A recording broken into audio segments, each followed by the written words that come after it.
Moi, je vais super bien, Damas. Merci beaucoup. Ça va, Dieu me fait grâce aussi. Dieu me fait grâce. Dieu nous bénisse. Élevons ensemble la voix vers Dieu. Disons merci à Dieu. Disons merci à Dieu pour nos vies. Prions le Seigneur. Prions le Seigneur. Parlons à Dieu. Parlons à Dieu. Parlons à Dieu. Prions le Seigneur. Donnons-lui toute la gloire. Continuons de prier. Kadabrayam de broson de gava et de Kadabrayam. Mama, mama, mama, de broson de gava et Magadabrayam. No shaking. No sucking the gold and the mice and the blue. The gabos. Parlons à Dieu. Continuons de parler à Dieu. Continuons de prier le Seigneur. Continuons. Disons-lui merci pour cette soirée de ce soir, pour cette session de ce soir. Demandons-lui de conduire toutes choses. Prions, continuons de prier, continuons de prier. Madabra, King of Glory. Also, Nananama, King of Glory, Tata Thousand of Glory, Togo Godoson. Thousand of Glory, and the Glory. Santa Cabra, the Chief, pray. King of Glory, and the Cafes in the Glory, Thousand of Mama, Mama, Mama, Mama, Yondo, Cava. Cava, aussi. Mighty King. My yondo, pray in the cows, the King, pray. My King of Glory, and the Cava. Merci Seigneur. Merci Papa pour ta grâce. Merci Papa pour ta vie. Merci Papa pour ta force. Merci Papa pour ce temps, pour encore apprendre de toi, pour encore recevoir de toi. Merci infiniment. Merci Seigneur. Merci, merci, merci Seigneur. Merci Seigneur. Merci pour ta grâce. Merci infiniment. Infiniment merci. Au nom puissant de Jésus, nous avons prié. Amen. Que Dieu nous bénisse abondamment. J'espère que vous allez bien dans l'ensemble. Dieu merci si vous allez bien. La semaine passée, nous avons commencé la lecture du livre. C'est ça? J'étais pas là. Vous avez vu le premier cours, le premier chapitre. Est-ce que le premier chapitre nous a fait du bien? On peut ouvrir les micros. On n'a pas beaucoup, donc on peut ouvrir les micros. Ceux qui ont lu, qui sont ceux qui ont lu tous les livres? Est-ce que les autres sont connectés? Y a-t-il des personnes qui ont lu tous les livres déjà? D'accord, je te le renvoie. Je viens de te l'envoyer, maman Blé. Encore, je te l'ai envoyé aussi. Donc, personne n'a déjà lu tous les livres. D'accord? Mais vous avez assisté à la lecture de la semaine passée, c'est ça? Non, vous vous êtes arrêté où la dernière fois que vous avez lu? Vendredi passé, quand vous avez lu, vous êtes arrêté. Vous avez fait quel chapitre? Chapitre 1. D'accord. Je veux un volontaire pour entamer la lecture du chapitre 2. Et papa, je peux commencer? Oui, vas-y. Ok. Chapitre 2. L'alliance de guérison divine. Dieu commence toujours une relation avec une personne ou avec une nation en révélant son nom, tout comme nous le faisons, qui à son tour révèle sa nature et son attitude envers eux. Exode 3, 13, 14, 13. Et Moïse dit à Dieu, voici, quand j'irai vers les enfants d'Israël et que je leur dirai, le Dieu de vos pères m'a envoyé vers vous, et ils me diront, quel est son nom? Que leur dirai-je? Verset 14. Et Dieu dit à Moïse, je suis ce que je suis. Et il dit, tu diras ainsi aux enfants d'Israël, je suis m'a envoyé vers vous. Le nom de Dieu est je suis. Cela signifie la vérité que Dieu est le Dieu qui est toujours, Il n'est pas le Dieu qui était ou le Dieu qui sera. Il est le Dieu qui est. Excusez-moi, il suis oublié d'agrandir pour voir, comme les écritures sont petites là. Dieu est toujours maintenant. C'est pourquoi la foi est toujours maintenant. Hébreux 11, verset 1. Si ce n'est pas maintenant, ce n'est pas la foi, c'est l'espoir. Dieu ne change pas. Amen. Est-ce qu'on a compris la partie? Est-ce qu'on comprend? Dieu est toujours maintenant, donc la foi, c'est maintenant. Parce qu'il s'est présenté comme étant je suis, son nom c'est je suis, donc il est au présent de l'indicatif. Donc chaque fois qu'on voudra voir Dieu agir dans un domaine, principalement dans la guérison, c'est que c'est maintenant, on doit vouloir voir le miracle. Parce que Dieu est je suis au présent. Il est en train de dire que chaque fois qu'on voudra ou qu'on va attendre que ça se fasse prochainement, ça devient de l'espoir. C'est pas forcément la foi. Voilà, continuons. Dieu ne change pas constamment. Il est toujours le même. Malachie 3, 6. Car je suis l'Éternel, je ne change pas. Nous traitons toujours avec le même Dieu aujourd'hui avec lequel Abraham a traité.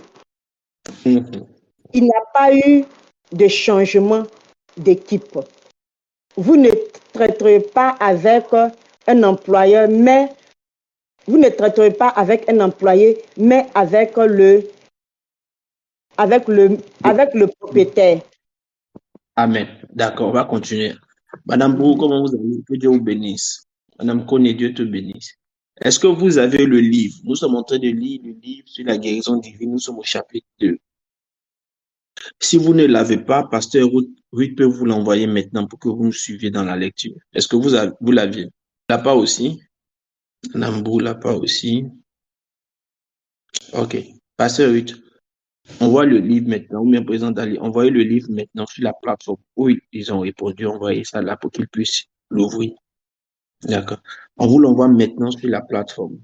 Ayez toujours vos stylos et vos blocs-notes. C'est une formation. Je l'envoie en inbox à chacun. D'accord. Donc, vérifiez, vous l'avez tous reçu. Si vous pouvez l'imprimer après pour l'avoir en physique, pour ceux qui ont des problèmes de lecture sur l'ordinateur, parce que ça peut vous fatiguer. Il y a beaucoup de livres qu'on va vous envoyer comme ça à chaque fois qu'on va faire des formations. Si vous pouvez l'imprimer après, c'est bon. Je vous donne rapidement trois raisons pour lesquelles nous avons choisi ce livre. Et la première raison, c'est que la première raison, c'est que l'auteur, je l'ai découvert en étudiant les réveils, selon l'appel que j'ai. Je suis un homme de réveil spécifiquement dans la guérison. Et je l'ai découvert, j'ai vu que nous avons le même type de travail, de mode opératoire. Savoir que j'ai la grâce, mais je la partage d'abord pour qu'on puisse être plusieurs à le faire.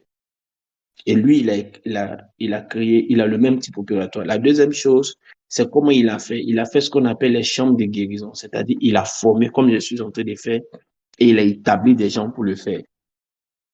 C'est ce qu'on a appelé en son temps les chambres de guérison. John D. Lake. La troisième chose, c'est qu'il rend simple son message sur la guérison divine. Tout est basé sur la parole. C'est pourquoi vous allez voir dans le livre, le premier chapitre, je crois, était en rapport avec la parole, c'est ça? Le premier chapitre était en rapport avec la parole. Voilà, c'est ça. La parole de Dieu est notre règle ultime de foi d'action. Voilà. La troisième raison, c'est ça. C'est la troisième raison maintenant. Et c'est toujours dans cette raison que c'est un rapport avec la parole. Il a rendu simple le message de la guérison. Il a lié à la compréhension de la parole. Il a lié aussi à, il a lié aussi à, il a démystifié la compréhension de l'onction de la guérison. C'est-à-dire que tout le monde peut opérer dans la guérison. Il y a l'appel, il y a la grâce, il y a le don. C'est différent. Donc, à chaque niveau, on peut chacun travailler pour la guérison. Et il a démontré à partir de la parole que tout le monde a droit à la guérison. Il y a un chapitre que vous allez découvrir où il a lié la guérison à l'expiation, à la mort de Christ à la croix, au pouvoir du péché qui est mort sur l'homme. La quatrième raison pour laquelle il est choisi, c'était parce qu'il est missionnaire. Il a été missionnaire en Afrique du Sud pendant beaucoup d'années. De ce fait, tout ce qu'il fera, tout ce qu'il dira est en rapport avec Jésus. Voilà. Donc, on peut apprendre beaucoup de lui. Il faut le lire, il faut lire les livres là, il faut le finir, il faut l'étudier. Nous, on peut faire ce qu'on fera chapitre après chapitre à la formation, mais il faut que chacun s'attache à la lecture de ce livre. C'est une formation qui est capitale. Ça va vous aider en famille, ça va aider dans l'équipe de compassion et de guérison. Et puis avec ça, on va beaucoup avancer. Amen. On va vraiment beaucoup avancer. Si on a déjà tous lu les livres, vous allez voir que la formation va avancer vite. Parce que une fois par semaine, 19h, 20h, 30, c'est pas vraiment beaucoup pour pouvoir avancer, alors qu'on doit commencer effectivement. Après vous, je dois recevoir l'équipe d'évangélisation, l'équipe de message sur le marché. Voilà. L'église au marché, l'équipe d'évangélisation, je dois les recevoir. Donc, il y a plusieurs écoles que je dois faire. Je dois aussi faire l'école des prophètes pour ceux qui veulent dans le ministère. Quand on finira toutes ces écoles-là, chacun aura, pour ceux qui auront fait toutes les écoles, on travaillera personnellement sur leur vie. On leur donnera des certificats. Mais chacun pourra entrer dans l'appel auquel Dieu l'a appelé. Amen. Merci beaucoup de m'avoir écouté. Je voudrais que les micros soient ouverts pour tous ceux qui le peuvent. Dodo, bonne arrivée. J'espère que tu as les livres aussi sur toi. Je voudrais que les micros soient ouverts pour ceux qui le peuvent pour interagir. Quand la personne est en train de lire, on peut signaler s'il y a une question. Je réponds rapidement à la question et puis on avance. On veut qu'on comprenne tous. Amen. On va finir le deuxième point. On va entamer le troisième point. Le troisième point. Maman Blé, tu es toujours disponible pour lire? Allons-y. Oui, le Vas-y. troisième point. Le troisième point. L'ordre divin est la procédure de révélation ou la révélation des choses à l'homme est et sera toujours ligne sur ligne, précepte sur précepte, un peu ici, un peu là. Isaïe 28, versets 9 à 10. 9. À qui enseignera-t-il la connaissance et à qui fera-t-il comprendre la doctrine? Ceux qui sont sevrés du lait et tirés des mamelles. 10. Papa dit ça veut dire quoi? Non, c'est le verset. Ils ont dit Ésaïe 28, verset 9 à 10. Donc, où ils avaient vu 9 là, c'était pour dire verset 9, puis verset 10. Ah, ok. Ok. Verset 10. Car précepte sur précepte, ligne sur ligne, un peu ici, un peu là. Car j'y vais. La procédure divine. Je vais expliquer ici pour qu'on puisse bien comprendre. Ok. KJV, c'est la version King James Version. Les versions sont différentes. Il y a plusieurs versions bibliques. Et certains versets sont mieux expliqués, expliquent mieux la pensée des auteurs, des enseignants, en fonction de la version qu'ils ont. Ce qu'il est en train de dire, le point 3 est capital. Le premier point, il annonce que chaque fois que Dieu doit faire quelque chose, il se révèle et il révèle une partie de son nom ou de sa nature. Le deuxième point, il révèle que la nature de Dieu qui a été révélée à Moïse, c'était le Jésus. Et c'est là, en fait, le nom de Dieu. Parce que c'est là, quand on a demandé à Dieu quel est ton nom, il dit c'est là mon nom. Donc tout ce qu'on dira après, c'est les attributs. Maintenant, il est en train de révéler une autre chose. Et ça, c'est important pour la foi chrétienne de tout le monde. Il dit l'ordre divin ou la procédure de révélation ou la révélation des choses à l'homme est et sera toujours ligne sur ligne, précepte sur précepte, un peu ici, un peu là. C'est-à-dire que chaque fois que Dieu devra se révéler à quelqu'un, il utilisera toujours la même méthodologie. Il te dit un peu, il te dit un peu, il te dit un peu. Mais chaque fois qu'il sera en train de te dire quelque chose, chaque fois que vous entendez la notion de précepte, c'est un rapport avec un principe. C'est-à-dire que quand Dieu sera en train de te révéler à quelqu'un, ce qu'il enseignera premièrement, c'est pas forcément des choses qui lui plaira. Un précepte, c'est un principe. C'est-à-dire, il te montre le mode opératoire pour avoir les résultats dans le domaine. C'est différent de quand Dieu te donne quelque chose et quand Dieu t'enseigne quelque chose. Quand Dieu veut se révéler à toi dans un domaine, c'est précepte sur précepte, principe sur principe. Je vous explique autrement. Chaque homme de Dieu a sa manière de fonctionner, a sa manière de travailler avec Dieu. Mais pour ceux qui sont auprès du prophète Guédé, ils se rendent compte depuis plusieurs années que chaque fois que le prophète Guédé a une nouvelle onction, il prend d'abord la peine d'enseigner. Ou bien chaque fois que le prophète Guédé doit faire quelque chose, il enseigne d'abord. C'est dû au fait que dans l'arrière-plan du prophète Guédé, quand Dieu l'a appelé, Dieu lui a dit, élève une armée. Si leur témoignage n'est pas bon, c'est toi. Donc, tout ce que je ferai, je prendrai la peine d'enseigner. Un, deux, je prendrai toujours la peine de révéler la vérité. Donc, je vais briser les codes et les mystères autour de l'onction que je transporte pour qu'il y ait plusieurs personnes qui le fassent auprès de moi. Si le prophète Guédé ne fait pas comme ça, qu'il fait comme quelqu'un d'autre, il n'est pas en train de respecter précepte sur précepte. C'est-à-dire, c'est des règles. Dieu lui donne un peu, mais il doit suivre. Et plus il grandit dedans, plus ça augmente. Le verset Ésaïe 8 dit, à qui enseignera-t-il la connaissance et à qui fera-t-il comprendre la doctrine? Ceux qui sont sévrés du lait et tirés des mamelles. Donc, cette procédure, quand Dieu la commence avec quelqu'un, c'est qu'il est déjà, il a un niveau de maturité.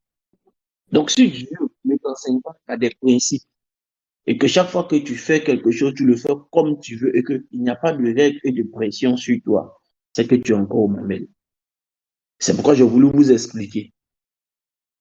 C'est Ici, c'est toute l'histoire de la Bible et de la maturité des serviteurs de Dieu qui est cachée dans ce verset. Dieu, c'est les principes. D'autres appellent ça, c'est les règles. Il y a trop de règles, il y a trop de règles. Le verset d'Ésaïe ici, c'est l'un des versets très centrales.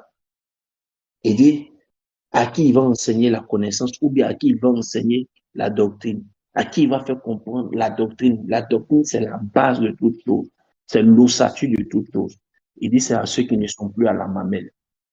C'est à ceux qui ne sont plus au lait. Donc, c'est à ceux qui ne sont plus émotionnels. C'est à ceux qui fonctionnent pas, qui sont arrivés à l'âge de comprendre que ça, là, c'est un principe qui fait ça. C'est une règle qui produit ça. Continuons, maman. Ok. La procédure divine est de révéler la vérité petit à petit. Donner ainsi à l'homme le temps et l'opportunité de grandir dans les connaissances qu'il acquiert. La chose importante à retenir est que chaque révélation successive s'appuie sur la révélation précédente plutôt que de la détruire pour recommencer. Jésus a dit dans Matthieu 5, verset 17 à 19, au verset 17, ne pensez pas que je sois venu pour détruire la loi ou les prophètes. Je ne suis pas venu pour détruire, même pour accomplir. Au verset 18, car en vérité, je vous le dis, jusqu'à ce que le ciel et la terre passent, un iota ou un trait ne passera pas en aucune manière dans la loi, jusqu'à ce que tout soit accompli. Au verset 19, quiconque donc enfreindra l'un de ses plus petits commandements et enseignera aux hommes sera appelé le plus petit dans le royaume des cieux. Mais quiconque les fera et les enseignera, celui-là sera appelé plus grand dans le royaume des cieux. LSG. Louis II. C'est Louis II. Okay. Chaque nouvelle information que nous obtenons de la parole de Dieu devra être ajoutée à notre à notre compréhension pour nous permettre une image plus claire du Dieu que nous servons. Amen. Amen. J'explique Amen. ça et puis je prends quelqu'un d'autre pour aider mon blé. Que quelqu'un d'autre se désire déjà, mais je explique ça. Parce que c'est mieux parce que à partir de nos yeux. Écoutez, cette partie est en train de nous dire quelque chose de capital aussi. Cette partie-là dit que Dieu enseigne progressivement. Ça nous met à l'abri de l'orgueil de croire que comme on a commencé quelque chose avec Dieu, c'est qu'on connaît tout ce qui est dedans. Il dit la procédure divine est de révéler la vérité petit à petit, comme j'avais dit. Il t'enseigne un peu un principe aujourd'hui, il t'enseigne un mode de fonctionnement aujourd'hui. Mais ce qu'il est en train de dire, c'est que ce qu'il va t'enseigner aujourd'hui là, pour que tu puisses bien le comprendre, il va forcément utiliser des choses qu'il t'avait déjà dit. Ça n'annule pas certaines choses que tu savais. Ça vient s'ajouter à ça. C'est important de le comprendre. C'est la raison pour laquelle nous devons bien comprendre. On a bien compris la foi. Si vous vous rappelez, on a fait un cours de foi sur la foi. Quand on a fini le cours sur la foi pendant un mois, on a appris que l'un des éléments essentiels qui détermine et autour duquel se tourne la foi, c'était quoi? La parole de Dieu que nous lisons, que nous déclarons. Mais quand vous vous rappelez, le premier chapitre de ce livre dit que ça commence par la parole de Dieu. Donc Dieu a ajouté quelque chose à commencer ici sur ce qu'on savait déjà. C'est ce qu'il est en train de dire. Et c'est toujours comme ça que les mécanismes avec Dieu se font. Les compréhensions des choses de Dieu. C'est pourquoi si tu n'as pas bien compris ce que tu es en train d'apprendre aujourd'hui avec Dieu, tu ne peux pas aller à une autre classe. Donc, si tu décides d'être à l'école, par exemple, de la guérison, tu dois aller tu dois bien suivre. Vous allez comprendre, par exemple, que quand on va, par exemple, arriver, pour ceux qui ont fait avec moi l'école du salut, j'ai dit que lui, il croit et il a rendu facile le domaine de la guérison en disant que tout est lié à la croix, à l'expiation. Mais quand on sera à l'école de l'évangélisation, on comprendra qu'on va à l'évangélisation parce qu'il y a eu la croix. Donc, tout ce qu'on fera à l'évangélisation, c'est de leur annoncer la bonne nouvelle, donc la guérison de leur esprit, de leur âme, de leur corps. Donc, ça viendra ajouter quelque chose de nouveau sur le cours, sur la guérison. Ça sera toujours comme ça. Il faut bien comprendre ce que Dieu t'enseigne maintenant parce que cela déterminera s'il peut t'enseigner autre chose demain. Parce qu'il ne saute pas des classes et il ne saute pas d'informations. Ça donne à des gens de se poser la question. Et ce que je n'ai pas bien compris avant, je fais comme. Si tu n'as pas bien compris, je pense que Dieu va faire miséricorde et grâce. On peut lire, quelqu'un va lire rapidement. Va aider Maman Blé. Maman Blé, il faut faire l'effort d'imprimer le livre. Sinon, après, ça va te fatiguer. Un autre volontaire, sinon, Yann, cherche à t'asseoir pour lire dans ce cas.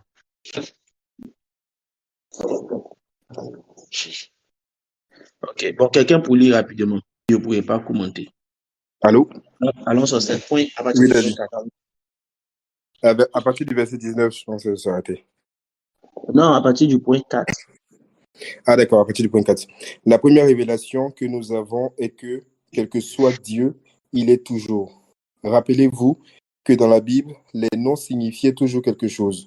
Ils ont décrit la chose à laquelle ils étaient attachés. Abraham, père de nombreuses nations. Jacob, usurpateur, trompeur, qui est devenu Israël, ce qui signifie prince avec Dieu.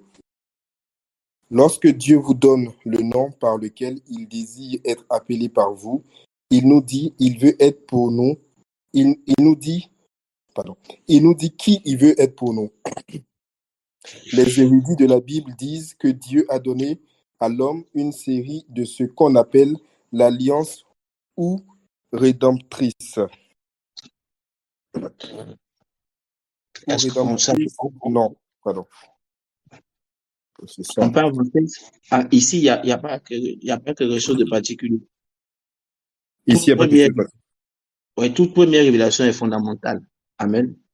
Amen. Je suis obligé de prendre mon exemple, puisque vous êtes à l'école avec moi. Tout ce que je fais tourne autour de la provision divine. Même la guérison, c'est Dieu qui pourvoit pour ta santé. Tout ce que je fais tourne autour de la guérison divine. Et il dit autour de la guérison divine, autour de la provision divine. La foi, c'est la provision. Dieu pourvoit pour ta délivrance. Dieu pourvoit pour ta guérison. Dieu pourvoit pour tes finances. En fait, le centre de ce que je fais, je fonctionne avec le Dieu qui s'est révélé à moi comme étant celui qui pourvoit. À cela, donc c'est l'arbre principal. Il y a d'autres branches qui vont s'ajouter. Il peut pourvoir pour des informations dont tu as besoin pour avancer. On appellera ça prophétique. C'est une autre branche. Il peut pourvoir pour ta guérison. On appellera ça la guérison ou le miracle selon l'urgence. C'est une autre branche. Il peut pourvoir pour tes finances. On appellera ça percée financière. Il peut pourvoir pour ton évolution professionnelle. Mais vous voyez, l'arbre principal, c'est le Dieu qui pourvoit, donc Jéhovah Jireh. C'est ce qu'il est en train de dire. Chacun a un nom à partir duquel Dieu s'est révélé à lui. Que tu l'aies ou pas, quand tu es dans une assemblée, quand tu es sous un pasteur, quand tu es sous un leader, tu dois comprendre que si Dieu ne s'est pas révélé à toi avec un nom particulier, tu entres directement en alliance avec le Dieu qui fonctionne avec le leader de la communauté. C'est-à-dire que tu peux entrer directement en alliance avec ça. Ou tu vivras ce qu'on appelle aussi le parapluie général d'une communauté. À Foursquare, par exemple, on dit Hébreux 13, verset 8. Jésus-Christ de Nazareth est le même hier, aujourd'hui et éternellement. Donc, si Jésus s'est manifesté d'une telle manière avec nos pères hier, nous croyons qu'il peut le faire aujourd'hui, qu'il le fera demain. Voilà, on peut continuer, s'il vous plaît. Je veux qu'on comprenne, c'est pourquoi, quand il faut expliquer, je vais expliquer. Sinon, quand il n'y a pas grand-chose, je vais avancer. Allons-y. Les noms qui sont des noms par lesquels Dieu a conclu des alliances ou des contrats incassables avec l'humanité. L'un de ces noms se trouve dans Exodus, Exode 15, 26. Si tu écoutes attentivement la voix de l'Éternel, ton Dieu, et que tu fasses ce qui est en droit à ses yeux, et que tu prêtes l'oreille à ses commandements, et que tu gardes toutes ses lois, je n'en mettrai aucune de ces maladies sur toi. Et j'ai fait venir sur les Égyptiens, je n'en mettrai aucune de ces maladies sur toi que j'ai fait venir sur les Égyptiens, car je suis l'Éternel qui guérit. Vous avez vu comment Dieu lui-même s'est appelé. C'est pas un nom que les gens lui ont donné à cause de ce qu'il a fait. Ici, il parle de noms qui révèlent une alliance. Et il parle de noms qui révèlent des alliances qui sont incassables. C'est une procédure d'enseignement. Donc, il arrive maintenant pour dire que l'un des noms qui révèle une alliance et qui fait partie des alliances incassables, c'est là où Dieu se révèle lui-même comme étant le Dieu qui guérit. Parce que même le Jéhovah Jireh, c'est Abraham qui a dit que Dieu se pourvoira. C'est Abraham qui a découvert la nature de Dieu dans ce domaine. C'est pourquoi il est appelé aussi le père de la foi, parce qu'il a découvert, il était le premier à découvrir Dieu dans cette nature. Mais ici, c'est Dieu lui-même qui se révèle. Donc, c'est pourquoi ça fait partie des alliances incassables. Mais il donne des raisons. On n'est pas là pour parler des raisons, on est là pour parler de la procédure pour révéler le nom. Donc, c'est une alliance incassable.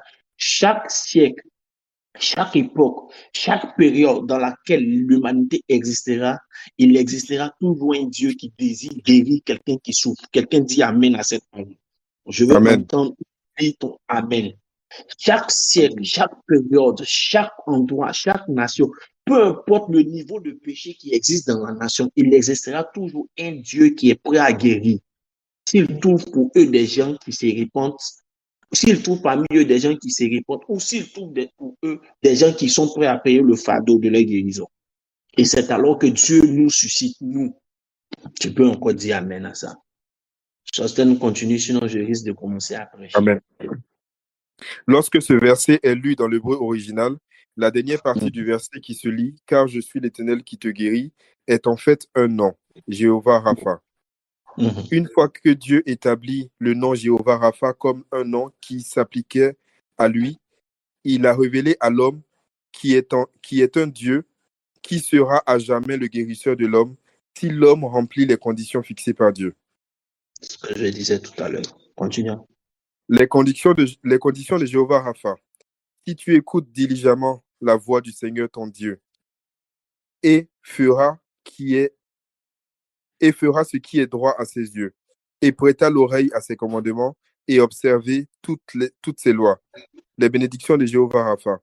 Je ne mettrai aucune de ces maladies sur toi. Je suis le Seigneur qui te guérit. Amen. Amen. Ces points-là, écoutez-moi bien, scrimez-les, copiez-les, écrivez-les, bossez-les. C'est le prochain devoir. Je viens de vous donner le badge. Je viens de vous donner le badge du prochain devoir. Ces points-là, écrivez-les, scrimez-les. Ça y est, prenez la photo de votre portable. Scrimez-les, écrivez-les quelque part, affichez-les quelque part, bossez-les quelque part, vivez-les quelque part, appliquez-les. Parce que si c'est une condition pour que Dieu guérisse, c'est aussi la condition pour que Dieu fonctionne avec celui qu'il va utiliser comme guérisseur. Quelqu'un a compris? Tu ne peux pas arriver au stade où tu n'écoutes plus la voix de Dieu, où tu ne fais plus ce qui est droit aux yeux de Dieu, où tu ne prêtes plus l'oreille aux règles de Dieu, aux principes de Dieu et croire que Dieu va te guérir. À plus forte raison, croire que Dieu va t'utiliser pour guérir quelqu'un. Hello? Ça va? C'est la raison pour laquelle il faut bosser ça. Moi, je suis un formateur très gentil. Au moins, je vous ai donné le badge. Donc, vous avez le badge. Commencez à bosser le badge. Votre chef de classe, votre responsable n'est pas là. Elle a demandé la permission. J'espère qu'elle aura l'enregistrement. Ou bien envoyez-lui le message pour dire on a eu le badge. Donc, il faut bosser en même temps toi aussi. Continuons, s'il te plaît. De nombreux débats ont fait rage sur la question de savoir si Dieu a mis, causé, apporté ou permis des maladies que nous venons de mentionner. Et s'il peut ou fera la même chose pour nous aujourd'hui. La première des choses à retenir est qu'il est Dieu. Il peut faire et fera tout ce qui est droit à ses yeux. Et ce qui est droit à ses yeux est juste. Écrivons tous d'abord Amen d'abord. Amen. Écrivons tous Amen. La question est théologique. Donc, c'est plusieurs courants théologiques se posent la question, mais est-ce que Dieu peut rendre les gens malades? Est-ce que Dieu peut envoyer le malheur? Est-ce que Dieu peut envoyer le mal? C'est ça qui est la question théologique. Je réponds à la question de manière plus théologique et plus profonde. Est-ce qu'il existe en lui le mal? C'est ça la question théologique. La problématique théologique, c'est est-ce qu'il existe en lui le mal? S'il peut donner la maladie, s'il peut donner la mort, s'il peut faire, est-ce qu'il existe le mal en lui? Il répond pour dire Dieu est Dieu. Il dit Dieu est Dieu. Et il peut faire et fera tout ce qui est droit à ses yeux. Donc, s'il est droit aux yeux de Dieu, si Dieu pense qu'il est droit que quelqu'un tombe malade pour accomplir son dessein, ne croyez pas que la personne ne tombera pas malade. Maintenant, il faut écouter bien la théologie du monsieur. Là, ici, je pense qu'on va entrer dans la partie qui est un peu théologique. Je vais expliquer. Lisons d'abord. Allons-y. Ah, pardon, mon micro était coupé alors que je lisais. La deuxième chose à considérer est que les maladies qu'il mentionne ont été infligées aux Égyptiens et non à son peuple. Les Égyptiens étaient le peuple qui avait affligé les Israélites. Nous ne devons pas oublier la loi des semailles et des récoltes. Je continue d'abord. Il n'y a pas un seul verset de l'Écriture qui suggère même que Dieu ait jamais affligé une personne qui vivait juste avant lui. Objection 1, travail. Vas-y, continue. Ok. Objection 1, travail. Réponse. Dieu n'a pas affligé Job, mais Satan l'a fait. Objection 2. Dieu a donné la permission à Satan. Réponse. N'est-il pas réconfortant de savoir que Satan ne peut rien faire sans la connaissance et la permission de Dieu? Par conséquent, si Satan nous attaque, nous savons que Dieu est impliqué. Nous savons que la Bible dit que les pas d'un homme juste sont ordonnés par le Seigneur et que l'homme fait ses plans, mais Dieu dirige ses pas. Nous savons que la Bible dit « Grâce soit rendue à Dieu qui nous a fait toujours triompher en Jésus-Christ. » Amen. Quelle est donc la conclusion à laquelle nous devons arriver si nous savons que toutes ces choses sont ainsi? Nous savons ceci. Toute attaque vient de Satan. Dieu doit donner la permission à Satan avant qu'il ne puisse attaquer. Si Mhm. Dieu nous fait toujours gagner et que nous sommes au milieu d'une bataille, Dieu nous connaissant mieux Dieu nous connaissant mieux que nous nous connaissons, doit savoir que nous avons la capacité de gagner ce niveau de guerre. Sinon, il ne nous permettra pas d'être là. Si nous sommes là pour gagner. Amen. Réjouissez-vous Dis- lorsque... Pardon. Vas-y, finis le 5e point. Finis ce point. Réjouissez-vous. Ok. Réjouissez-vous lorsque vous constatez que Réjouissez-vous lorsque vous constatez que vos batailles deviennent de plus en plus grandes. Cela signifie que vous grandissez. Cela signifie que Satan doit envoyer le plus gros démon pour essayer de vous arrêter. Amen. Il a fait une analyse, il a posé une problématique et puis il a fait une analyse parce qu'il est question de débattre sur un courant théologique.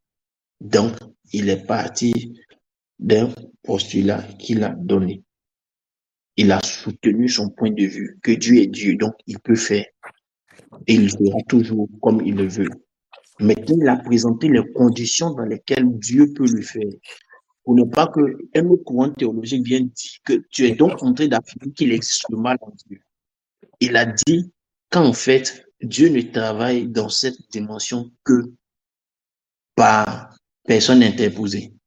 Regardez ce qu'il a dit. Il dit, le mal dont Dieu parlait ici, qu'il ne ferait pas à Israël, donc qu'il peut faire à quelqu'un d'autre. Il a dit, il parlait des Égyptiens. Donc, pas des personnes qui sont justes. Pour ceux qui lisent souvent la Bible, ils sont déjà arrivés peut-être un jour sur cette partie qui dit, je donnerai l'Égypte en rançon pour toi. Et que quand tu es dans une situation, Dieu peut te prendre un païen pour, vous voyez, non? Et tu peux être attaqué, Dieu peut utiliser un païen à ta place pour que toi, tu sois libre. Mais quand il parle de l'Égypte, il dit c'est aux Égyptiens que cela a été fait. Il va plus loin. Il est en train de dire ici même que même là encore, pour le cas des Égyptiens, ils ne sont qu'en train de récolter le mal qu'ils ont fait.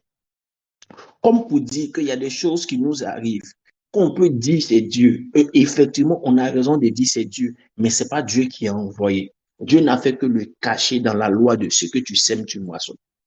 C'est ce qu'il est en train de dire. C'était le point 2 de ce que Sostène a dit. Il dit, la deuxième chose à considérer est que la maladie qu'il mentionne, les maladies qu'il mentionne ont été infligées aux Égyptiens et non à son peuple. Les Égyptiens étaient le peuple qui avait affligé les Israélites. Nous ne devons pas oublier la loi des sémailles et des récoltes. Donc, il est en train de dire, en fait, que Dieu a permis qu'ils moissonnent un certain mal qu'ils ont fait. Voilà. OK. Pour la suite, il envoie un débat. C'est comme un débat d'objection que les gens posent, que lui-même il crée pour mieux nous expliquer ça. Il dit le cas de Job. Quelqu'un, c'est comme il a fini de parler, puis quelqu'un dit bon, ok, donc Dieu ne touche pas les justes, et puis il dit oui, Dieu ne touche pas les justes. Il dit mais Job alors. Il dit c'est pas Dieu qui a touché Job, c'est le diable. Donc la personne répond à la parole, il dit donc effectivement, donc ce que tu dis c'est plus grave. Donc Dieu travaille avec le diable quoi. Il dit comme il est Dieu que nous pour nous montrer, ou bien pour montrer au diable qu'on a grandi, il peut souvent permettre que le diable nous fasse un certain nombre de choses. Mais chaque fois qu'il se rendra compte que ce que le diable veut nous faire au-dessus de nos forces, il ne va pas permettre. Et c'est pour qu'il ajoute pour dire que chaque fois que Dieu donc permettra au diable de nous faire un certain nombre de choses, c'est parce que Dieu aura considéré qu'on a grandi. On est à quelle page? La page 13. Page 13, on a fini Oui. la section D. Donc, voilà ce qu'il est en train de dire. Il est en train de dire, donc, chaque fois, c'est pourquoi, en conclusion, si vous vous rendez compte que les épreuves que vous traversez ont changé de niveau, considérez que Dieu vous a fait changer de niveau aussi. Dieu considère que vous êtes de niveau. Le livre, il est très profond et très riche. Parce que dès le début, il a dit que ça se base sur précepte, sinon principe sur principe. J'espère avoir expliqué un tant soit peu la partie de son échange théologique qu'il a établi ici. Il dit chaque fois que tu seras dans une situation où le diable est en train de t'oppresser et que tu croiras que Dieu l'a permis, pour retenir aussi une chose. Le point 4 de la section D, il dit si nous sommes là donc pour gagner. Parce que s'il considère que c'est parce qu'on est mature, quand le diable veut nous attaquer, qu'il n'a rien dit, il sait que c'est parce qu'il sait que tu es mature. Et donc, il sait que si le diable t'attaque là, c'est parce que tu vas gagner. Si nous sommes là pour gagner. J'ai vraiment aimé cette partie. Il dit, si nous sommes là pour gagner. Peu importe ce qui t'arrive, si Dieu, tu crois que Dieu l'a fait, c'est que c'est parce qu'il sait que tu vas gagner. Il pense que tu ne peux pas gagner, ça ne viendra pas avec toi. C'est pas pour les enfants qui sont quoi la mamelle. On peut continuer section des Sostène, vas-y. Oui, alors attendez. Excusez-moi. Ok. Dieu étant le législateur, le juste juge et l'initiateur de la loi, des semailles et des récoltes, prend la responsabilité de l'affliction de ceux qui sont dans le péché. Dans ce sens, Dieu envoie-t-il l'affliction, la maladie, etc. Mais nous voyons aussi dans Lamentation 3, au verset 31 à 34, que Dieu n'afflige pas volontairement. Imaginez un homme ou une femme soutenant Dieu dans un coin où il doit affliger pour rester juste et juste. Lamentation 3, verset 31 à 33 dit « Car le Seigneur ne rejeta pas pour toujours. » Verset 32, « Mais il cause du chagrin, il aura cependant compassion selon la multitude. » Mais s'il cause. Pardon. Mais s'il cause du chagrin, il aura cependant compassion selon la multitude de ses miséricordes. Verset 33, « Car il n'afflige pas volontiers, ni n'afflige les enfants des hommes. » Alors la première chose à faire, pardon. Alors, Alors la première chose à faire quand affliction, maladie, infirmité, etc. viennent, c'est de juger soi-même pour s'assurer. De se juger. Pardon, c'est de se juger soi-même pour s'assurer que tout péché est sous le sang. Pendant le repas du Seigneur ou la communion, c'est un bon moment pour vous juger. Une fois que vous vous êtes assuré qu'il n'y a rien entre vous qui empêcherait la guérison, alors vous devriez allumer Satan avec l'autorité de Dieu et ordonner le soulagement. Vous ne devez pas vous arrêter ou vous relâcher jusqu'à ce que vous expérimentez le résultat souhaité. Rappelez-vous, Dieu n'est pas votre problème. Il désire que vous marchiez dans sa sainteté et la justice devant lui. Mais si vous le manquiez et péchez, repentez-vous avant que Satan n'ait le temps d'atteindre Dieu avec votre péché. Personne n'a le droit de changer le nom de Dieu. Si Dieu, dans son infinie sagesse, savait d'avance tout l'excès, toutes les excuses, tous les abus que l'homme porterait contre le nom de Jéhovah Rapha, notre Dieu qui est notre guérisseur, et décidait tout de même de nous donner ce nom pour courir vers en cas de besoin. Nous serions fous de ne pas profiter d'une disposition aussi merveilleuse. Proverbe 18, verset 10. Le nom de l'Éternel est une tour forte. Le juste s'y précipite et est en sécurité. Amen. Permettez-moi de vous expliquer bien cette partie. Il est en train de reprendre la partie pour dire qu'il peut arriver que Dieu afflige, mais il ne le fait jamais volontairement. Et comme il est allé sur le postulat, le fait que, parce qu'il est Dieu, il peut le faire, mais aussi que le diable peut être l'instrument par lequel ça arrive, il dit, chaque fois qu'un juste aura péché, il doit avoir conscience qu'il peut avoir une conséquence. La première chose qu'il doit faire, c'est rapidement de se repentir. Rapidement de se repentir, de se couvrir du sang de l'agneau. Après avoir demandé pardon, se couvrir du sang de l'agneau pour que Dieu annule ça. Amen. Il dit pour ne pas que le diable parte avec ton péché devant Dieu. Parce que quand le diable va avec ton péché devant Dieu, on a un avocat auprès du Père. Et à cause de ce que nous ayons un avocat auprès du Père, il ne peut pas nous affliger sans présenter une preuve.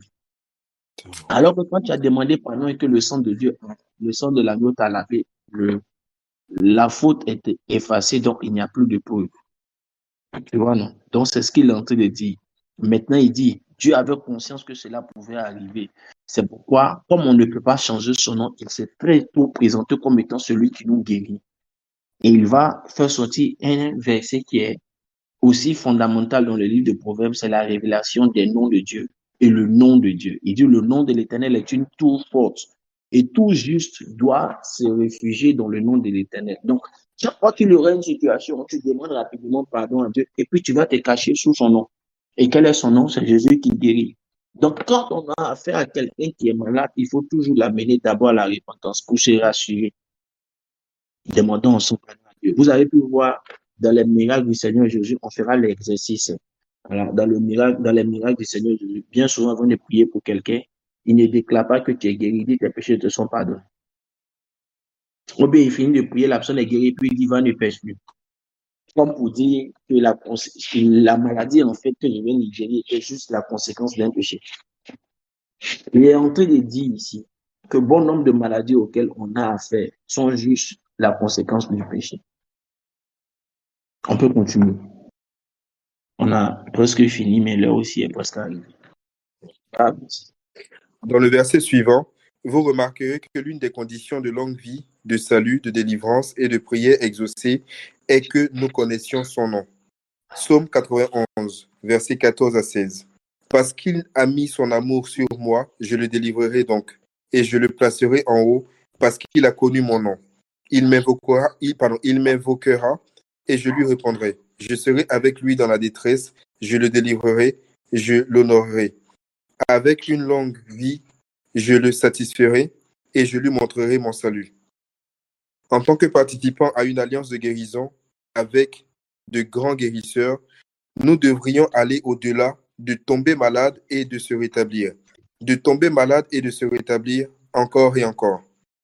Nous, en tant qu'enfants du Très-Haut, devrions réaliser que si Dieu promet de guérir toutes les maladies et promet qu'aucune maladie ne sera sur nous, alors nous devrions vivre dans une santé divine.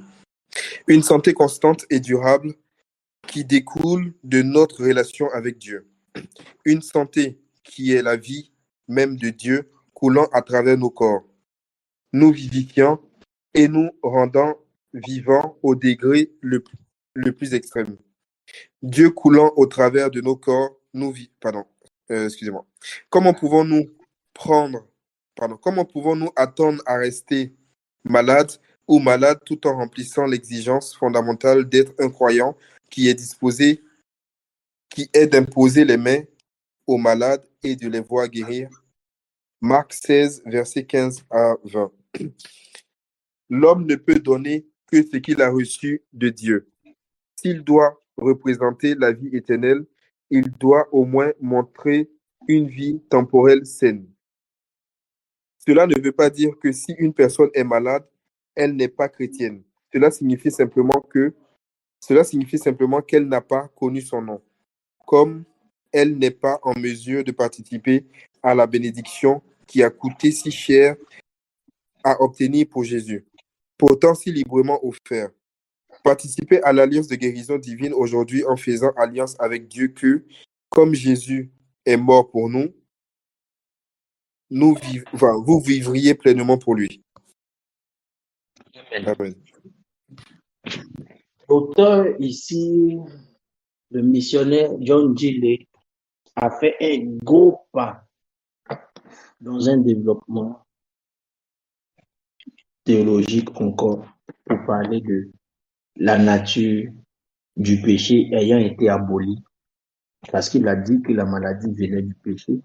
La nature du péché ayant été abolie, ayant compris qu'il y a la puissance dans les noms que Dieu nous a donnés, que tous les justes doivent courir pour aller se cacher dans la tour que représente ce nom. Ok, tu peux aller. Alors, qu'est-ce qu'il fait? Il dit que si nous avons la culture de nous passer sous ce nom-là, donc on a pris notre sang, là où on était souvent malade et que Dieu nous guérissait, on va shifter vers ce prochain niveau, c'est le niveau de la santé divine plutôt que la guérison divine. Vous comprenez? Il a donc fait référence ici à s'il existe deux grands niveaux. Le niveau de la guérison divine, où quand tu es malade, Jésus te guérit. C'est l'un de tes droits. Mais il a poussé la corde en disant, il existe encore, tu n'as pas encore formé ton micro, il existe encore un autre niveau, qui est le niveau de la santé divine.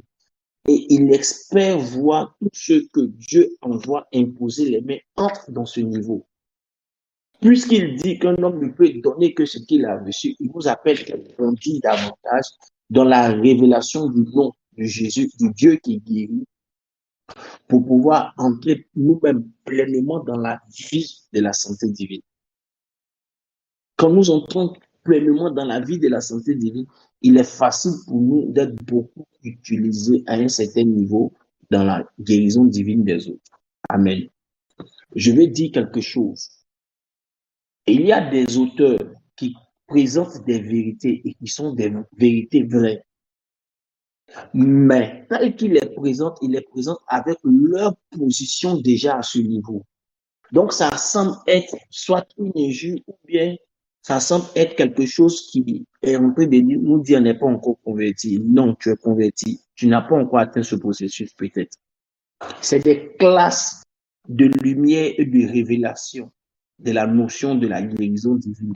Plus ça inonde ton cœur, plus ça inonde ton cœur, plus ça inonde ta vie, plus ça inonde ta vie, tu sors du cadre où tu tombes régulièrement malade toi-même à ne plus tomber plus régulièrement malade. Tu arrives dans le cadre où quand tu pries pour les malades guérissent. Tu sors du cadre quand tu pries pour les malades guérissent, où toi-même tu tombes de moins en moins malade. Le nombre de personnes que Dieu guérit au travers de toi augmente et puis toi-même, à un moment donné, tu tombes presque plus malade. Mais c'est dans un exercice de révélation, c'est-à-dire d'intimité approfondie dans cet exercice. Pour que Dieu se révèle à toi comme étant celui qui guérit dans tes expériences, dans l'onction de la guérison qui grandit sur toi, qui grandit sur toi, qui grandit sur toi. C'est alors que tu entres dans ce niveau-là de santé divine. Nous avons vu beaucoup de personnes que Dieu a guéries au travers de nos mains, soit pendant ces quelques années de l'Église ici, ou bien avant, ou bien d'autres personnes pour qui nous pourrions dire. Mais je peux vous dire une chose, c'est une grâce merveilleuse de Dieu. Oui, je peux le dire. Vous savez, j'étais avec des autorités évangéliques aujourd'hui, et puis elle m'a posé la question pour un de leurs protégés, pour qui je priais, qui était malade. Et puis, je lui ai expliqué l'évolution de la santé de la personne, comment les choses évoluent. Et puis, elle était contente et elle rendait gloire à Dieu. Cette satisfaction de voir une maman qui est contente parce qu'elle a ses protégés qui étaient malades, qu'elle a recommandé à quelqu'un, est en train de guérir. Vous n'imaginez pas ce que ça représente. C'est fort, ça fait plaisir de voir qu'il y a des cœurs libérés, soulagés, guéris par Dieu. Ça fait plaisir de voir de la joie dans une famille qui était en train de se préparer parce que tel était en train de partir, tel était en train de partir. Mais Dieu ramène à la vie. Mais on n'est pas à l'abri nous-mêmes. C'est pourquoi il faut toujours renforcer sa relation avec Dieu. Je vais finir en vous disant une vérité. Ce n'est pas parce que Dieu t'utilise pour guérir les autres que Dieu peut t'utiliser pour guérir tous les jours le monde de ta famille. Bien qu'il n'y aura pas de maladie dans ta famille. Ça peut arriver. Tu prieras aussi pour eux. Dieu peut t'utiliser pour eux aussi. Comme ça peut arriver que Dieu enlève un membre de ta famille. Simplement. Pas parce que, voilà, tu as perdu l'onction, ou quoi que ce soit. Non, ça n'a rien à voir avec ça. N'oublions pas. Dieu est Dieu et il est souverain. Amen. Que Dieu nous bénisse abondamment. Y a-t-il quelqu'un qui a une question avant que je ne prie avec vous pour la fin? Y a-t-il des questions? On peut prendre rapidement une ou deux questions, s'il vous plaît. Madame Brou, ça va? Y a-t-il une question? Y a-t-il une question? Oh, ça va, Dieu te bénisse. Je veux vous mettre au défi. Je vais vous donner ce challenge. Je peux le faire. Allez appliquer cette vérité d'aujourd'hui. Allez, souvenez-vous de quelqu'un que vous connaissez qui est malade dans votre entourage. Allez vers la personne. Priez pour la personne. Et dites-vous que vous êtes venu expérimenter la grâce de Dieu. N'ayez pas peur. N'ayez pas peur. Allez essayer. Allez expérimenter la grâce de Dieu. Vous avez quelqu'un qui est malade. Priez pour la personne. Quand vous finissez de prier pour la personne, quand vous rentrez, priez pour la personne. Portez la personne en prière. Et vous allez voir, Dieu va vous passer par vous pour accomplir et réaliser des choses grandes. Oui, vous pouvez poser votre question. Ouvrez le micro pour poser la question. Je vous avais demandé s'il y avait une question. Allez-y, ouvrez le micro maintenant. Vous pouvez l'aider à ouvrir son micro. Vous n'arrivez pas à ouvrir? Bon, je pense que c'est qu'à votre niveau, il faut maintenant appuyer. Voilà, c'est Allô? ouvert maintenant. Oui, allô? Oui, c'est bon. Alors, je voulais savoir, est-ce à dire que quand on expérimente comme ça, après, on ne doit pas, avant ou après, on ne doit pas aller à l'hôpital? Non, non, on n'est pas encore arrivé à cette partie du cours. Non, Mais il en faut fait, comprendre. je pose la question parce que moi, bon, je prends pas moi mon cas, parce que moi-même, je ne me porte pas bien actuellement, mais ce n'est pas mon cas. Je prendrai le cas de mon fils.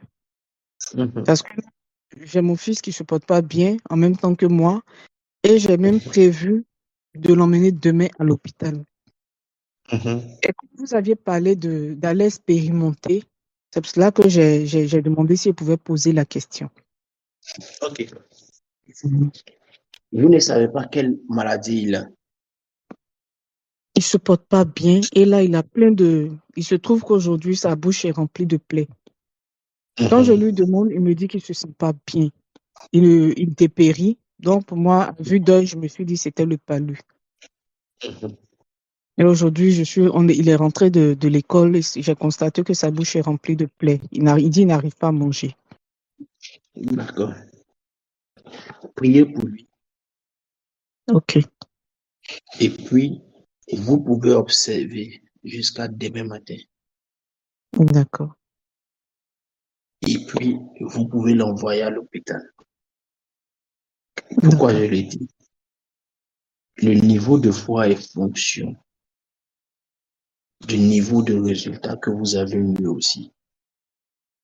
Ok, C'est la première chose. La deuxième chose, aller à l'hôpital faire des examens nous permet de savoir ce qu'il a plus précisément pour mieux l'accompagner dans la prière encore. d'accord. Voilà. Il y a ce courant extrémiste dans le ministère de la foi et de la guérison. Quelqu'un qui est malade ne va pas à l'hôpital.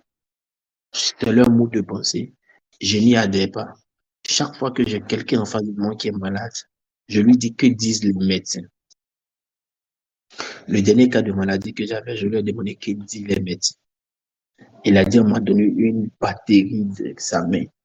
Je lui ai dit, ils ont peur à ta... Mais tu sens qu'ils ont peur que ce soit un cancer. Il m'a regardé, il a dit oui. J'ai dit, je prierai aujourd'hui, le voile sera ôté de la maladie. L'option cancer va être annulée. On va conduire ça vers une tuberculose. Il dit pourquoi? Il dit c'est plus simple à traiter. Si c'est un cancer, toi c'est fini. Le temps je vais prendre pour prier, t'accompagner dans la prière pour que tu te relèves là, ton cœur va s'affaiblir. Il dit c'est vrai. Il dit donc j'ai lu l'option cancer. Donc, après le premier résultat des examens, il dit non, c'est pas cancer. Mais ça peut être tuberculose, tu vas faire un autre examen. Il dit, ah, pasteur, tu as eu raison. Quand on était ensemble, j'ai fini de prier, j'ai dit, j'élimine l'option tuberculose maintenant, comme ta foi a grandi. On lui a demandé un autre examen. Quand il a fait l'examen, il est parti, on dit, non, c'est pas une tuberculose, c'est une simple infection. Il a dit, c'est fini. Tu es guéri. Amen. Donc, pour certaines personnes, c'est un process, selon le niveau de foi de la personne. Mais la prière de la guérison ici, ce que ça fera pour votre enfant, c'est que tout ce que le traitement aurait pris du temps à traiter, ce qui allait entraîner la souffrance, va être traité par la prière rapidement. Première chose. La deuxième chose, là où le traitement, ça aurait pu s'aggraver, ça ne va pas s'aggraver. Donc, il sera d'abord guéri dans le monde spirituel. Le traitement ne sera qu'un instrument pour le remonter. D'accord. Dieu te bénisse. Amen. Y a-t-il une autre préoccupation? Quelqu'un d'autre a quelque chose à dire? On est en formation et le niveau de formation est fonction des inquiétudes que ça soulève. Le niveau de formation est aussi fonction des inquiétudes que ça soulève dans les cœurs. Donc, c'est pourquoi on demandera toujours s'il y a des questions. S'il n'y a pas de questions, gloire à Dieu, c'est que le livre a été assez clair. Vous pourrez avoir affaire à des personnes qui sont malades depuis longtemps et qui ne croient plus que Dieu puisse faire quelque chose. Tout résidera sur votre foi. Tout résidera sur vous, votre foi. Vous pourrez avoir affaire à des personnes qui sont malades depuis longtemps, qui ont encore la foi que Dieu va faire, mais leur foi n'est pas suffisamment intense. Alors, il va falloir que vous apportez de l'assistance. C'est-à-dire, votre présence soulagera et relèvera leur espérance. Il y a plusieurs types qu'on pourrait rencontrer, mais tout dépend de ce que nous-mêmes nous savons. C'est pourquoi il serait important de lire et relire les chapitres qu'on a déjà dépassés et réécouter l'enseignement, la vidéo d'aujourd'hui, réécouter et puis prier pendant qu'on est en train d'écouter ça pour que ça grandisse, ça fasse grandir la foi, la confiance et l'assurance en nous. Nous sommes des agents guérisseurs que Dieu veut relâcher. Les témoignages de croissance qu'on vivra seront en fonction de comment nous aurons la foi que Dieu va apporter. Dieu nous bénisse abondamment s'il n'y a pas de préoccupation. J'ai été heureux d'être avec vous ce soir. Je veux croire qu'on a appris beaucoup de choses. De là où tu es, lève la main. Si tu es au volant, c'est pas nécessaire de lever la main. Sinon, on va venir m'appeler. Je prie. Notre Dieu, nous te rendons infiniment grâce, honneur et majesté.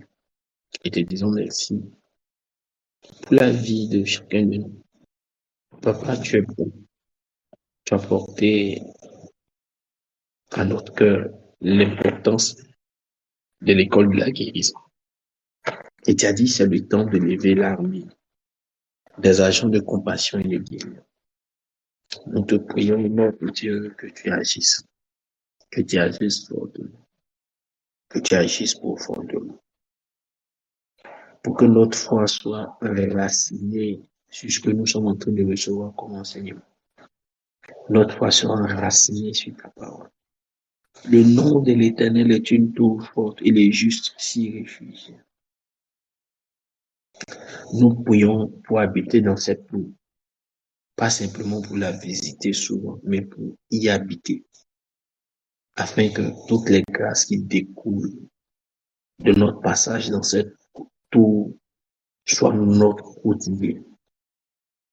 Nous voulons que quand les gens nous regarderont, qu'ils disent, ah, voici ceux qui habitent dans la tour là. Quand on dira laquelle tour, on dit la tour du nom de Jésus, du Dieu qui guérit, le Jésus qui guérit. Nous voulons que le parfum de cette tour nous habite quand on sort de notre maison, la tour de Dieu qui guérit, pour que ce parfum guérisse les gens. Nous ne voulons pas nous promener ailleurs, bois à dire qu'on ne te trouve pas dans le champ. Nous voulons rester dans le champ et dans la tour de Jésus qui guérit. De sorte à ce que le jour où on sort de cette tour, de ce champ de Jésus qui guérit, les gens sentent l'odeur de la guérison et qu'ils soient guéris. C'est avec cette image que je t'ai demandé ce soir de nous oindre davantage, de renforcer davantage notre foi. Je prie pour tous ceux qui suivent cette plateforme ressentent une infirmité quelconque, un mal quelconque, une anomalie quelconque dans leur organisme. Je déclare dans le nom de Jésus-Christ Nazareth la guérison. Que Dieu vous guérisse à mon âme. Que Dieu vous guérisse. Et que sa force et sa grâce soient votre partage. Dans le nom de Jésus. Amen. Écoutez-moi, avant qu'on ne raccroche, le Saint-Esprit m'a dit que j'ai oublié de dire quelque chose. en annexe. Écoutez très bien. Tu peux ne pas bien te porter et Dieu va t'utiliser pour guérir quelqu'un d'autre. Ça là, seulement, il est fort dedans. Toi-même, tu peux ne pas être à l'aise dans ta santé. Tu pries pour ta santé et puis il te dit, il a compris. Et puis, il t'utilise pour prier pour d'autres qui guérissent vite. C'est juste pour que tu comprennes que tu es un instrument entre ses mains. Il va traiter ton cas après. C'est ce qu'il a dit à Paul. Ma grâce te suffit. Dieu nous bénisse abondamment et bonne soirée.